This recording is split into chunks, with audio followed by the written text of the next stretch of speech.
Aşkım nasılsın? Ben seni çok özledim ya bugün. Ya ben de seni o kadar çok özledim ki ve özlerken aslında şunu fark ettim. Ben bir gittim galiba.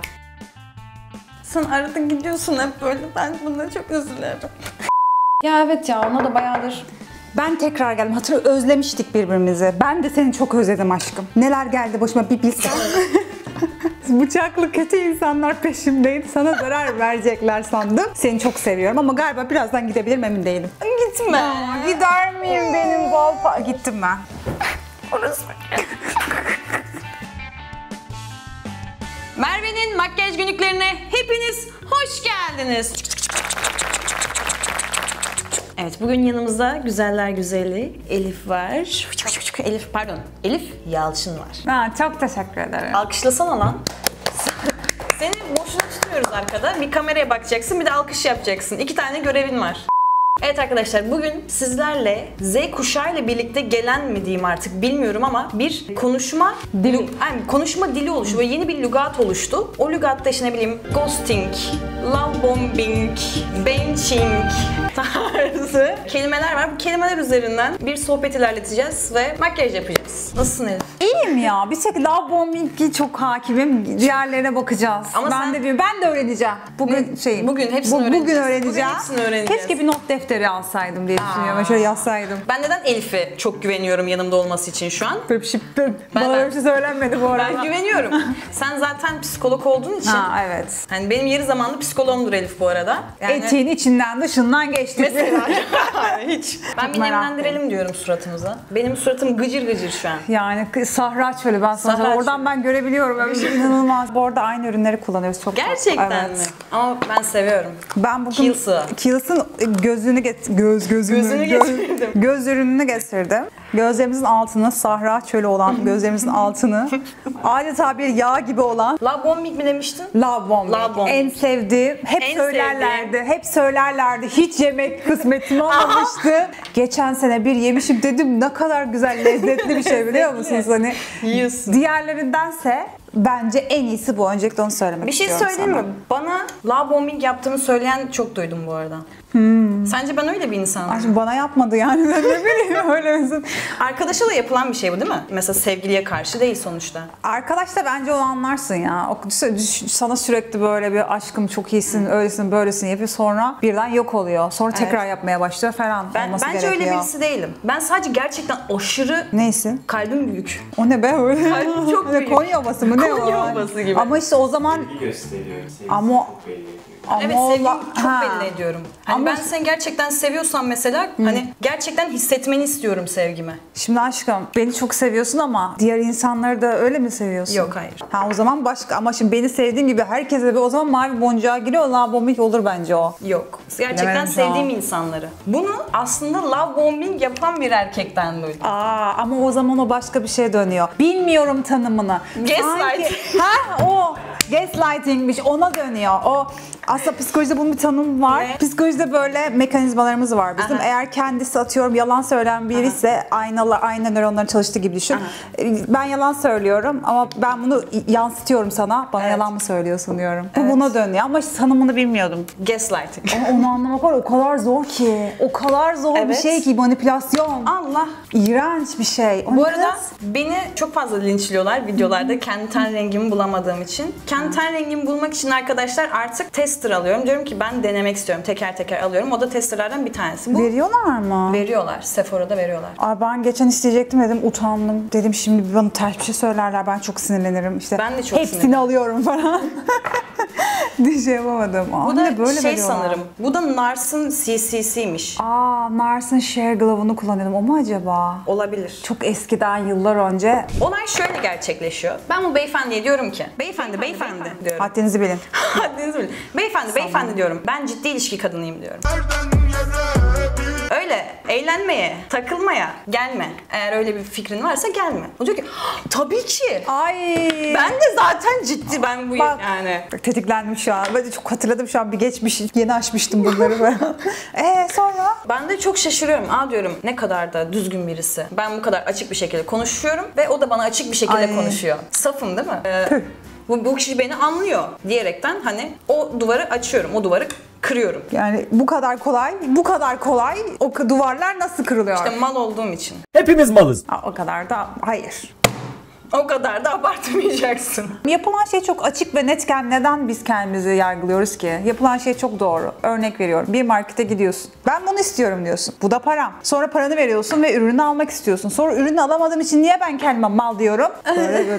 Tamam, devam et. Çok yükseldim Çok ama. haklı. Çok haklı. Yok, bu ben arada. senin üzerinden söylüyorum. Çünkü bu hep oluyor. Sosyal medyada oluyor böyle. İşte şöyle bir şey yaptım, ben malım. Yok abi, sen çok düzgünsün ve biz böyle bir şey kabullenmişiz. O alakası yok. Sonra işte hani ben normal bir şekilde iletişimi sürdürüyorum. Normal bir iletişim nedir? Flört için.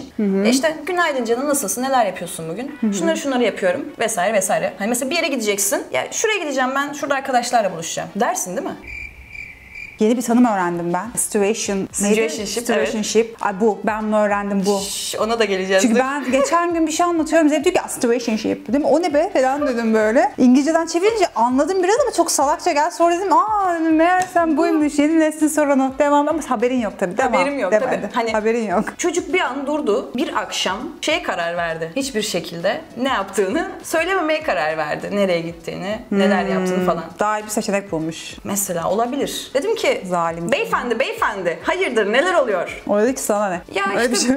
ben bu şu anki ilişkimizin hani böyle biraz şey olduğunu düşünüyorum. Ben hani senin iletişiminle benim iletişim tarzım bir değil bence falan filan. Hani dedi- sen çok fazlasın. Şeyde dedi mi? Ailemle, sen benim ne yaşadığımı bilmiyorsun. Ailemde sorunlarım var. Çok kötü şeyler yaşıyorum. Ama Yok. sana değer veriyorum Keşke. aslında, ama doğru zaman olmadığını biliyorum. Her zaman seni seveceğim. Öyle dese sen yerdim. beni sevmesen de ben seni seveceğim.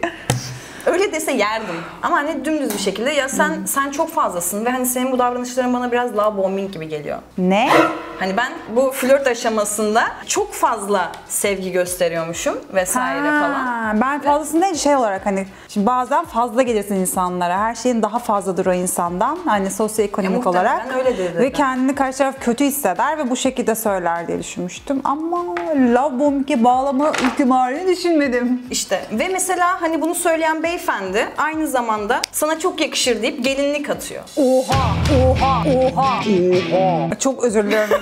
Sen dalga mı geçiyorsun? Hayır. Saçma. Gelinlik mi atıyor? Mesela hani şey falan diyor işte. Mesela çocuğumuz olur mevzusundan. Merve. Kıvırcık olur falan. Merve, bak sana bir yaz, bir kağıt kalem alabilir miyim? Çok önemli çünkü ben yaz bir erkek flört aşamasındaki hayır ya, flört falan değil ya, sevgililikten sonraki 6 ay hatta ya.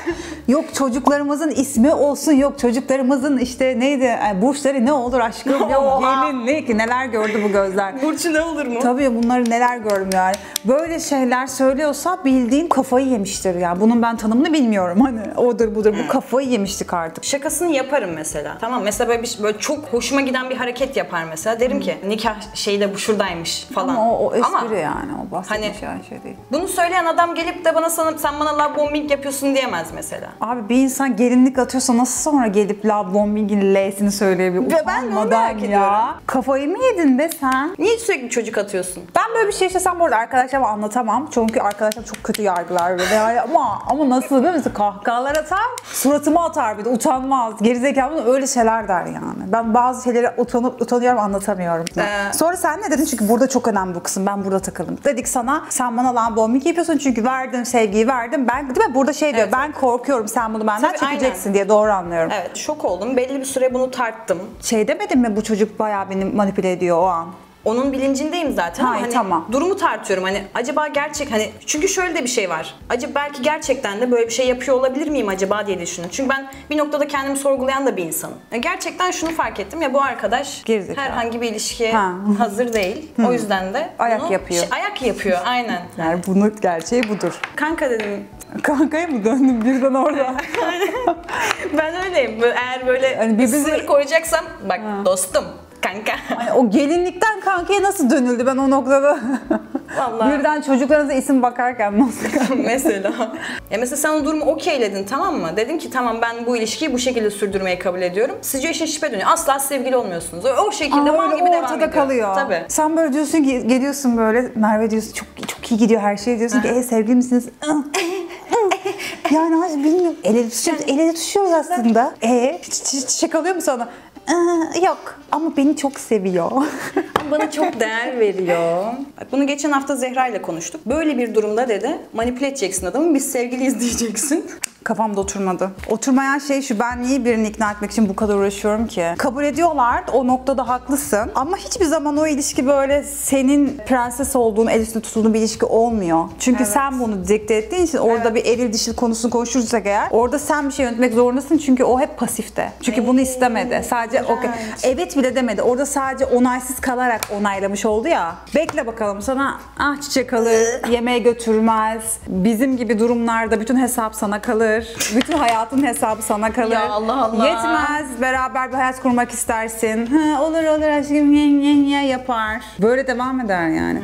Seni ailesiyle tanıştırır. Bunu sana şey der. Hani bak ciddiyiz bize. Çünkü sen onu darlıyorsundur o ara. Darlamak zorunda kalmışsındır. Çünkü öyle bir saçma sapan bir şey, anladın mı? Sonra daha da kötüsü var bunun. O kadar sana bağımlı hale gelir ki onu bırakmakta da zorlanırsın. Çünkü o zaman da suçlu hissedersin. Çünkü her şeyi sen soktun. Yani çok berbat bir şey yani, gerek yok. Gözümde canlanır koskoca mazi. İlişki dediğin iki kişi yaşanıyor ya. Niye bütün... Neyse burada travmalarınızı... Aynen, burada travmalarınızı cortlatmak istemem ama her zaman ilişki iki kişi yaşanıyor. Evet. İki kişilik ilişkiyi tek başına omuzlayacaksam maşallah herkes gidiyor biliyorsun. Ben niye onu taşıyorum? Zaten Seyit Onbaşıyız. Ben değilim arkadaşım. Ben prenses oldum. Ben de artık prensesim. Kabul etmiyorum artık Aynen, Seyit Onbaşı zaten oldum. olay kabul etmemekle başlıyor bu arada. Değil mi? Tabii kabul etmeyeceksin. Tabii ki.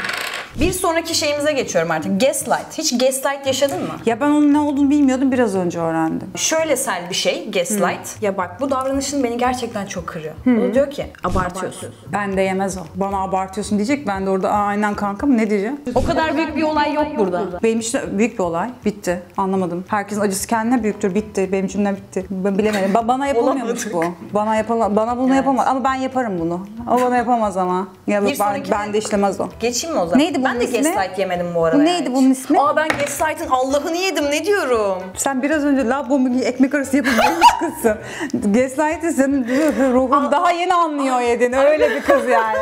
Benim üniversitedeki bir ilişkim bu. Bir arkadaşımın doğum günündeyiz. Erkek bu arada arkadaşım. Bize gelmiş kız arkadaşlarıyla birlikte. Benim de erkek arkadaşım var. Bizim evimize geliyorlar. Organizasyonu biz yapıyoruz. Sonracığıma benim sevgilim oradaki kızlardan birine kaş göz falan yapıyor, tamam mı? Herkesin içinde. Herkesin içinde. Asla yargılamıyorum. Üniversitedeymiş daha. Herkes şok geçiriyor buna. Böyle herkes işte kaş göz yapıyor ve oyun oynuyoruz o sırada falan yani. Sonra ben bunu mutfağa çağırdım. Ha, sinirlendin. Tabii. Ha tamam. Ben bunu güzel mutfağa güzel çağırdım. bir şey bu. Dedim ki bir tanem ne yapıyorsun? Ne yapıyorum ya? Böyle ben de bir şok oldum böyle bir tekrardan. Hani böyle bir hareket sergiliyorsun. Hayır, öyle bir şey yok. Kafanda mı uyduruyorsun? Kafanda Aynen, koymuşsun kızım sen. Uyduruyorsun hani. Dedim ki hayır, uydurmuyorum. Aynı şeyi Mert de gördü. Mert de sana doğru baktı. Herkes sana kaş göz yapıyor. Yaptığın şeyi durdurman için. Ve sen hala devam ediyorsun yaptığın şeye. Ne yapıyorsun şu an? Şu anki aklın olsa ne derdin ona? Defol git bu evden. Ay tamam, güzel. Ben emin değilim. Acaba hala emin değilim, biliyor musun Merve? Ben hala bu kadar sert konuşamıyorum insanlarla. Ben mesela şey derdim. Yaptığın şeyin farkında mısın arkadaşım derdim. O da derdi. O zaman ne derdim acaba? Ay hiç halim yok. O kadar halim yok ki şu an. Gerçekten ben o gaslight'ı yedim orada. Yersin ama. Yedim yani. Yersin. Mert'i yanıma çağırdım. Diyorum ki işte kanka hani ben mi gördüm sadece gerçekten? O kadar. Hani gerçekten o gaslight'ı öyle bir yemişim ki. Aklına böyle bir şey geldi mi ben anlatırken? Var mı sende? Bence benim eski ilişkilerimde beni bu kadar kandırmak zorunda kalmadıkları için daha kolay bir insan olduğumu düşünüyorum. Hani bana şey dese de olurdu ya, ben bugün partiye gideceğim ama arkadaşlarımla gitmek istiyorum, kendimi çok kötü hissediyorum. Sen gelmesen olur mu? Tamam aşkım. Bu tarz. Sonra sen gel bana de ki ya ben böyle bir şey gördüm ama falan, yanlış görmüşsündür ya. O tarz ama bende güven %100. Evet. Ama yine söylüyorum, normal olan benim. Yine hep söylüyorum, normal olan benim. Çünkü bir insana güvenirsiniz. Güvenmeniz anormal olan değildir. Bir insan size bunu yapıyorsa sorun ondadır. Ben buna çok takıldım yani.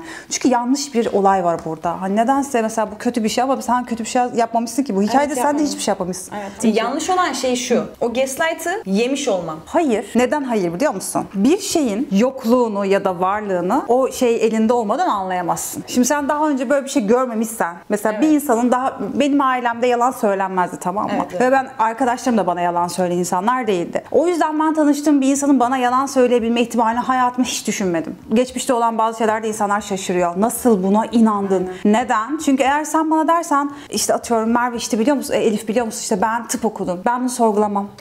Niye sorgulayayım abi ben bunu? Niye durup dururken bir kız bana yalan söylüyor? Benim kafa böyle çalışıyor. Doğru. O yüzden eğer mesela derse bana sevgili, o zaman şu an artık Feleğin çemberinden geçmişiz.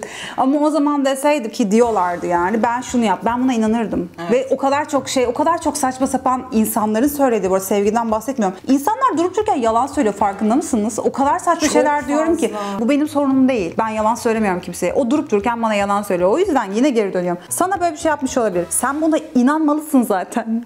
Problem bu bence. Ben niye inanmamak, niye insanları 10.000 kez sorgulamak zorundayım ki? Şu an sorgularım çünkü çok daha kötü oldu ortam. Ama nedensiz yalanı anlayamıyorum. İnsan beynini neden oturtmak istiyor? Oturtmayınca da kafası karışıyor. Sorun bende niye dönüyorlar? Abi bir şey söyleyeyim mi? Zaten bir olay gerçekleşiyor ve o kişinin neden bunu yaptığını algılayamadığım için günlerce bunu düşünüyorum. Hani anlamlandıramıyorum. Neden bunu yapmış olabilir? O zaman sana inanılmaz bir cevap vereceğim ve bu cevabı her kafan karıştığında otomatik cevap olarak koyacaksın. Çünkü yapmak istedi, çünkü kötü. Çünkü yapmak istedi, çünkü kötü.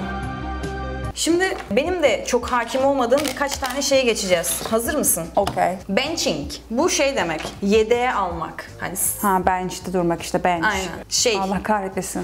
Yedekte durmak, Yedekte. Ceptesin. Allah Gaslight'ı özel her yerimi aydınlatacağım ki artık karanlıkta kalmayalım. Aydınlanalım. Acaba hiç bench'te kaldık mı ya? Ben bench'te Şu an bunu düşünüyorum. Ben çok üzülürdüm bench'te kalsaydım bu Acaba arada. hiç çıktık mı oradan Merve? Daha da kötüsü. Belki hiç çıkamadın.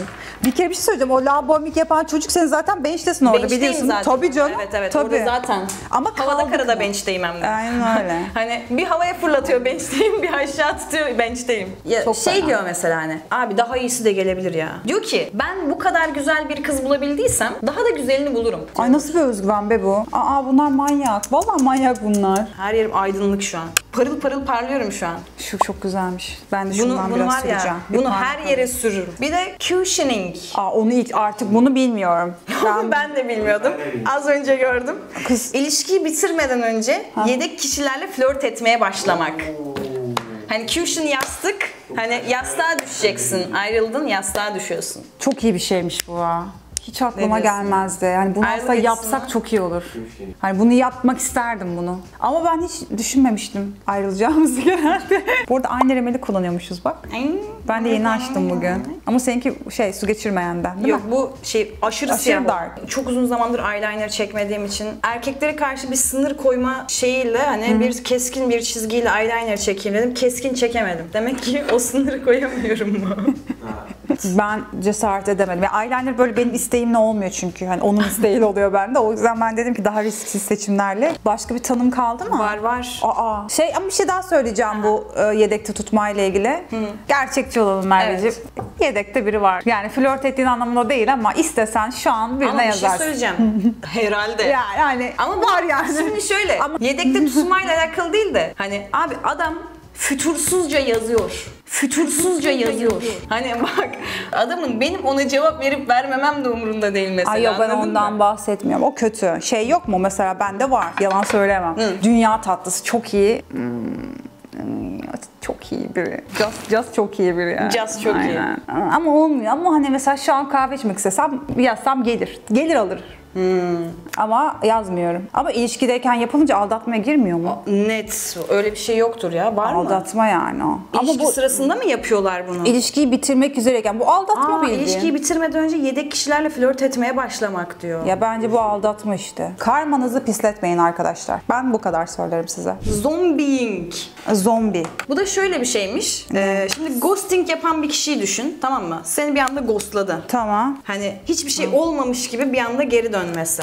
Ölen birinin tekrar uyanması gibi O düşün. bende yemez yalnız. Ay ben de bu nasıl zuhur etti hayatıma biliyor musun? Bu da mı Merve artık yani? Bunu da yeme be. Yemek değil canım, yemedim tabii ki. Hani garip geliyor yani. Şöyle, çocuk bana çok kötü davranmıştı. İnanılmaz kötü bir davranış. Sonra ben hani konuşmayı bıraktık ikimiz de aslında. Hani tam bir ghosting yok ortada ama ben çocuğu mesela takipten de çıktım. Onu da takipten de çıkardım. Kestim. Temiz gibi sayfayı Tabii. kapadın. Ha. Sonra bir Çocuk- zaman geçti. Aynen. Çocuk bir de hani bana çok kötü şeyler söyledi Elif. Anime karakteri gibi yürüyorsun. Çok yapmacıksın. Bu ne be böyle? Ben de böyle Hakaret mi Merve? İşte konuşman çok sahte. Konuşmam sahteymiş. Sonra tekrar mı cortladı bu? Evet. Hikayelerimi falan beğeniyor. Takip etmiş. Ama nasıl bir cesaret? Değil mi? Nasıl bir cesaret? Şimdi iyi bir şey olsa, hani bir ghostlasa, yok olsa, yani daha doğrusu yeni bir seçenek bulsa, ona gitse anlarım. Hani sonra boşa düştü, geri geldi, bir tekrar deniyor. Ben buna okeyim. Ama sana berbat davranan bir insanın hangi cesaret? İnanılmaz bir sınır böyle gevşekliği görüyorsun, var bu neden arada. konuşuyorsun, neden yazıyorsun, neden iletişim kuruyorsun, neden geri döndün? Daha da kötüsü Merveciğim, senin buna okey olabileceğini düşünüyor. Kusura bakma ama en kötüsü Tüylerim bence bu. ürperdi yani. Benim bir bombing tatlım vardı, canım benim. Çocuk şey falan diyor bana, sen olmadan da seni severim falan, ama nasıl yüksek konuşuyor, aman ya Rabbi falan. Ben şey demiştim, okey, ama ne olduğumuz belli değil. O zamanlarda bir mi Situationship. onlar falan yani daha popüler değil o zamanlar. Allah Allah diyorum, bu ne falan yapıyorum çünkü anlamıyorum. Çok inanılmaz bir sevgi var ortada ve beni aşan bir sevgi ve ben böyle eziliyorum o sevginin altında. Allah'ım diyorum, ben niye veremiyorum bu sevgiyi falan. Ama sonra bir gün şey demiştim, tam olarak biz aslında neyiz de getirilecek ama daha güzel bir cümle. Bana ne dedi biliyor musun? Ne dedi? Hiç unutamıyorum o günü. Ben seni bu şekilde bir şeye zorlamak istemem. Oha! Şöyle kaldım. Tam olarak neye zorlamak istemez anlamadım. Çok anlamadım yani. Tam öyle bir cümle ki anlamıyorsun. Bu ne cümle, ne demek? Ben neye zorlanıyorum? Bir şey mi zorlanıyorum ben? Ben orada şey dedim. Oha, haklı çocuk. Yani o çocuk onu yapmaya çalışmadı aslında. O çocuk ilişkiden kaçmaya çalışıyordu ama ben dedim oha, çok haklı dedim. Ya bu manyakla uğraşılmaz dedim. Ben yanlış bir taraftan algıladım onu. Oğlum ben ne yapayım dedim ya, çok fena bir çocuk bu dedim. O yani bayağı bir sıkıntısı vardı benim için. Benim kendi nezdimde. Falan. Ondan sonra ben onu orada çok haklısın dedim. Bıraktım. Böyle pıt diye bıraktım. Çok iyi ya. Sonra ben kendi hayatıma devam ettim. Sonra bir ara yazdı. Zombing yap. Benim ilişkilerim sonu hep nasıl olur bilir misin? Nedenini asla bilmiyorum. Sadece bunu kanalın belki %70-80'i kadınsa eğer bir umut, ona söylüyorum. Erkeklerin bir dönemi var arkadaşlar. Bu ilişkinin böyle bocalama dönemine geliyor. Ben birçoğunun, yine genelleme yapacağım ama çok iyi kurgusal bir beyin olduğunu düşünmüyorum. İnanılmaz bir kurguyla geliyorlar. Atıyorum bir hata yaptı ve onu telafi etmesi lazım ve şöyle bir şey yapıyorlar. Benim başıma ne geldi biliyor musun? Evet. Hani kabul etmeni bekliyor bir de var ya Ama ben orada. hani çabalıyorum ama benim beynim şey diyor, hani oha artık bu kadarını da kabul etmeyeceksin falan diyor. Bana diyor ki işte dün bizim başımıza ne geldi biliyor musun? Nereden bileceğim? İşte arkadaşım kaza yaptı falan. Fotoğraflar atıyor böyle koşarken falan. Hani kaza fotoğrafı yok. Böyle koşuyor böyle. O kadar utanıyorum ben çok utanıyorum. Ya onun adına değil. Benim bunu yiyebileceğimi düşünüyor ya. Demek ki zamanında birileri yemiş onu. Yemiş, ben yemedim. Yemiş. Yemedim ben daha önce şöyle Hani şey. ki bunu tekrar yapabileceğini sen- düşünüyor. Sonra ben cevap vermiyorum. Vermeyince falan sanki bir de şey var onlarda. Cevap vermedin ya bu mükemmel kurguya. Beni nasıl yalnız bırakırsın ya? Excuse me. Ben videonun başında bir kere şunu sürdüm falan diyorum. Sonra bir daha hiçbir şekilde ne kullandığımı söylemiyorum. Ha, söyleyecek miydi? Evet. Unutuyorum yine.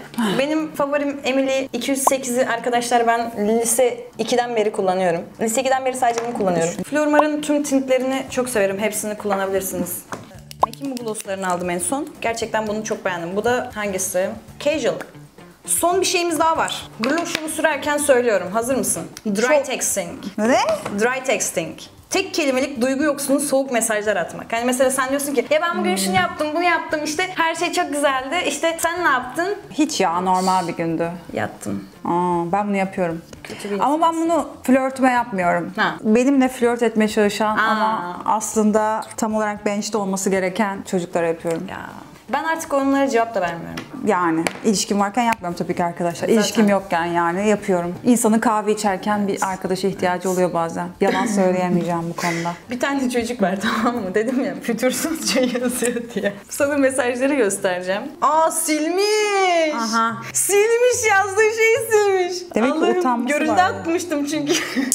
Benim cevaplar. Doğru Allah. Yok ya. Ay çok kötü ya. Aha, teşekkürler. Ama bir şey diyeceğim. Bazı erkekler sen ufak ufak cevap veriyorsun ya, onları cevaptan sayabiliyormuş. Hadi ya. Evet. Bir cevap veriyorsun ya, okey, açık kapı. Sevgilim söylemişti bir zamanlar. Çünkü ben de iyi bir insan olmak için ve onu insan olarak kabul ettiğimi göstermek için bir cevap veriyordum. İşte bunu kabul etmek açık kapı olarak görüyor. Çok korkunç. Ya bence de çok korkunç. Yok, buradan böyle bir sohbet çıkıyor. Aa, tüylerim ürperdi şu an. Yok, kibar konuşun. Bayağı diyor ki kız benden hoşlanıyor diyor. Bu kadar manyaklar. Yani insan gibi, bak yine sinirleniyorum. Ben insan gibi, normal insan iletişimi kurduğun zaman okey, bir açık kapı olarak hani bundan biraz zorlayayım, belki içeri girerim. Hani belki sen insani bir duygu da gerçekten normal düzgün bir kahve içmek için davet edebilirsin bir yere. Onda arkadaşlar diye anlatır. Abi kız benimle bir şeyler yaşamak istiyor, anladın mı? Bak kibar konuşuyorum, bunu daha da fazla abartıyorlar çünkü. Asla hepsi değil. Düzgün insanlar her zaman var. %1'lik, 2'lik bir kesimde olsa var. İstanbul'da bulması biraz zor ama modunuzu kaybetmeyin. Bir de ilgi kırıntıları atarak seni oyalamak. Bak böyle- Ama asla bir yere vardırmamak. Canım nasılsın deyip 3 hafta yok olmak. Yok, bana işlemez bu. Çok sıkıcı. Bunu yemeyin artık ya. Yazmam ki bir daha Ben 3 de hafta. yazmam. 3 hafta yazmayan erkeği ne yapıyorsun 3 hafta? Bunlar erkek için sınırlandırma bence. Kadın hani arkadaşlık ilişkilerinde de bende işlemez bu. Neler varmış be bilmediğimiz. Vallahi. Bilmediğimizi iyi, aslında bilmek daha da rahatsız etti. Tabii. İyiydi yani. Ne yaşadığımızı bilmek bir rahatsız etti. Evet. Evet. Ben de bir şeylerden bahsedebilir miyim? Ufak kullandığım ürünlerden, en sevdiklerimden. Bu Revolution'un markasının Pink Selection diye bir allık pembesi var. Çok güzel yapıyor. Biraz süreyim mi? Sür. Belki sende de güzel olur. Ben direkt bunu hem allık hem highlighter normalde bu. Direkt sürüyorum. Günlük kullanımda harika ve burada da var. Dang. Çok seviyorum. Oha. Cayır cayır parlar ve böyle çık gir ve kullan çık yani. Öyle bir de uygun fiyatlı, onları göstereyim dedim. Cayırdadım gerçekten. Süper bir şeymiş bu. FET oil'leri çok seviyorum. Şu rengi harika bir renk. Herkese tavsiye. No filter needed. Sen de bir kere denemiştin. Evet, bu çok Bitti. Bu çok güzel bir renk. Böyle bu kadar diyebilirim. Sohbetimiz bu kadardı arkadaşlar. Çok teşekkür Ne ederim dertler, videoma ne geldiğin dertler. için. Rica ederim her Elif'i zaman. de takip etmeyeni öpüyormuşum. Ay yok artık. Edin ama. Esinler tabii de yani ne kafasında yapmıyor canım. Zorlamıyoruz kimseyi. Ben zorluyorum. Televizyondan da izleyin bunu. Hadi. Beni Instagram'dan da takip edin. Bu arada Instagram'dan takip etmiyorsunuz, görüyorum. Videoyu da beğenip kanalıma abone olup tatlış parmaklarınıza tatlış yorumlar yaparsanız. Ve bu seriye başka birilerinin de gelmesini isterseniz yorumlara yazmayı unutmayın. Sizleri çok seviyorum. Hoşça kalın efendim. Bye bye.